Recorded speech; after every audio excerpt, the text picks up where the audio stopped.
இது டே 12 of 30 day challenge. நம்மளுடைய ரொட்டீன்லாம் வழக்கம் போல முடிச்சுட்டு, நேரா போய் இன்னைக்கு கொஞ்சம் இயற்கையை ரசிக்கலாமேன்னு உட்காந்து அப்படியே ரசிச்சுட்டு இருக்கப்ப, மைண்ட் வைஸ் நம்மளை நோண்டுச்சு. அதை அப்படியே புறக்க தள்ளி விட்டுட்டு, நம்ம வழக்கம் போல வாக்கிங் கிளம்பிட்டோம். ஸோ இன்னைக்கு போகையிலேயே கொஞ்சம் மழை வர மாதிரியான அறிகுறிகள் இருந்தது. நம்ம பார்க்காத மழையான்னு சொல்லிட்டு மாசா கிளம்புனேன். ஆனால் போன வேகத்திலேயே திரும்பி வந்துட்டேன். ஏன்னா மழை வந்துருச்சு. அதே வேகத்தில் வந்து நம்ம ஸ்ட்ரெச்சஸ் பண்ண ஸ்டார்ட் பண்ணியாச்சு. ஸ்ட்ரெச்சஸ் பண்ணிட்டு இருக்கும்போது மைண்ட் வைஸ் நோண்டுச்சு. அதையும் அப்படியே தள்ளி விட்டுட்டு, வழக்கம் போல இன்னைக்கான ஒர்க் அவுட் ஸ்டார்ட் பண்ணியாச்சு. என்னன்னா இன்னைக்கு லெக் அண்ட் க்ளூட்ஸ்.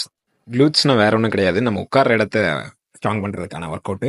பொதுவாகவே 90% ஆட்கள் இன்னைக்கான டேவை ஸ்கிப் பண்ணிடுவாங்க. அது ஏன்னு எனக்கும் தெரியல. இன்னைக்கு என்னன்னு பார்த்துடலாமேன்னு ஒரு முடிவெடுத்து ஒர்க் அவுட் பண்ண ஸ்டார்ட் பண்ணியாச்சு. எல்லா எக்ஸசைஸ்லையும் ஒரு செட் எக்ஸ்ட்ராவாக வேற பண்ண ஆரம்பிச்சிட்டேன். ஸோ என்னென்ன எக்ஸசைஸுங்கிறது அடுத்த ஸ்க்ரீனில் கொடுக்குறேன், செக் பண்ணி பாருங்க. நான் ஃபாலோ பண்ணுற ஒர்க் அவுட் ஸ்பிளிட் என்னங்கிறத நிறைய பேர் கேட்குறாங்க. அதை வேணா நான் ஒரு தனி வீடியோவை அப்லோட் பண்ணுறேன். இப்போவே கால் வைப்ரேஷன் மோடுக்கு போயிருச்சு. முடிச்சுட்டு இன்னைக்கான மீலில் கொஞ்சம் சாலட் ஆட் பண்ணிக்கிட்டேன். நிறைய பேர் இன்னும் சப்ஸ்கிரைப் பண்ணாமல் தான் பார்த்துட்டு இருக்கீங்க. உங்கள் விரலோட பவர் என்னன்னு காட்டினா நல்லாயிருக்கும்.